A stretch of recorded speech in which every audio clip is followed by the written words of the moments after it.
Па, како што гледате во текот на утринските часови, во предалот на манастирот Трескавец, веќе пожарот е под контрола, се работи на догасување на одредени терени, претежно во нискиот дел, према манастирот целосно е изгаснат, што значи дека манастирот во моментов е безбеден.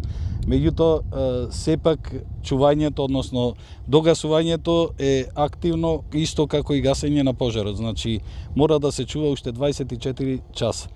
За овој пожар, мислам дека е безбедно веќе за манастирот и дека немаме опасности. Што се однесува до другите два активни пожари, во селото Крушевица, имаме сознание дека имаше надлетување од авионите од дирекцијата за заштита и спасување и има уште еден мал дел за догаснување. Мислам дека во текот на денешниот ден и тој пожар ќе биде ставен под контрола. Меѓутоа, пожарот во село Никодин е во малце поразгорена фаза.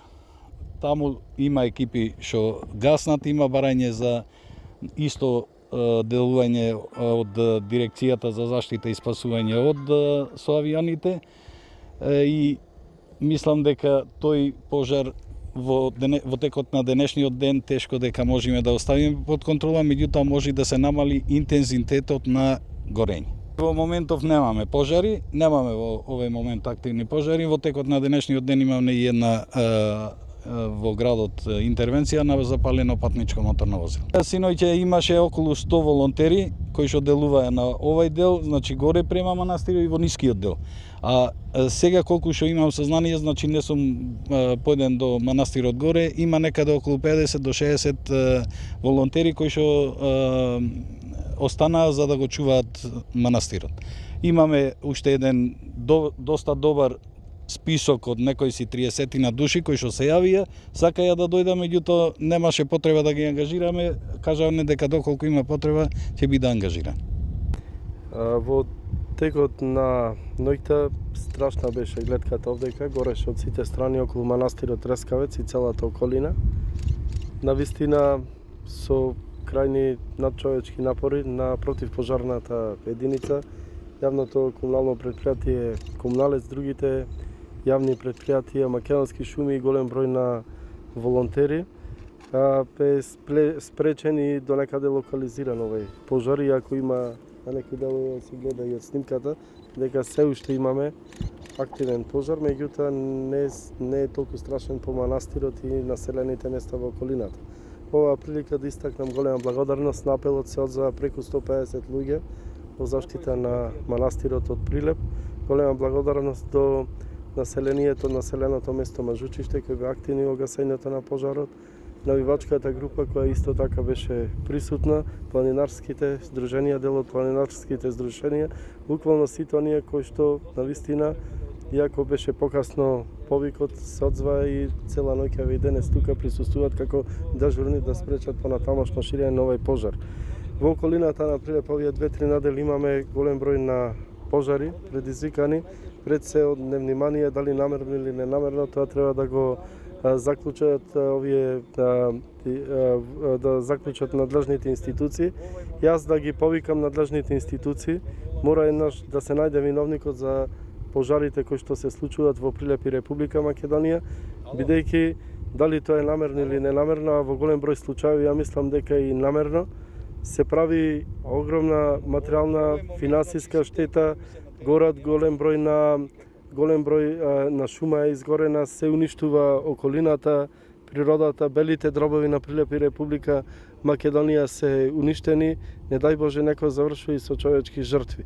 Затоа јас уште еднаш апелирам совесно однесување на граѓаните надвор од населените места да се придржуваат на онаа забрана што е од Министерството за земјоделие и шумарство, да не се движат во овие големи летни горештини и суша по предели каде што имаме високостеблеста шума, да не прават активности кои би предизвикале пожар и сите оние кои ќе видат сомнителни лица, а кои ги прават сите овие проблеми со предизвикување на пожари, да бидат одма пријавени во Министерството за внатрешни работи, шумската полиција и другите институции. Ние како локална самоуправа заедно со противпожарната единица, јавните предпријатија и другите надлежни институции се уште ќе бидеме во готов со околу локализирањето на овие пожари и превентивно да се делува.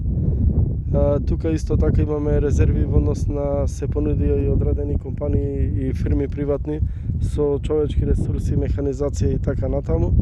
И мислам дека колку и да бидеме ангажирани, колку и да се ангажираме, сепак не може, ако на едно место гасиме пожар, на 3 места се палат, не може едноставно, не може ни физички, ни психички да се одговори на сите овие предизвици.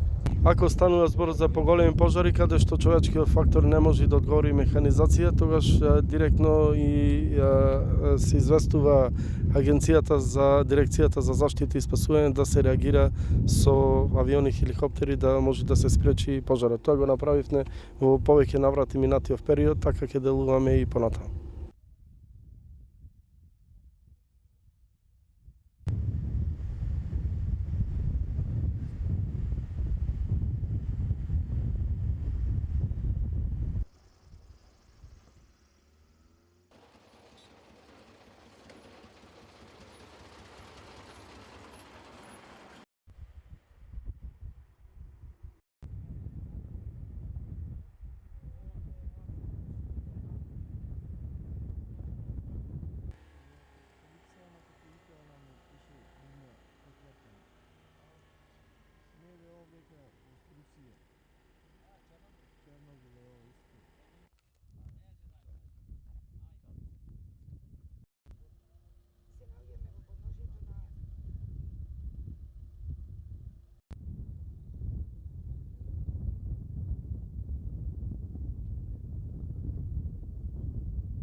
Isto žare da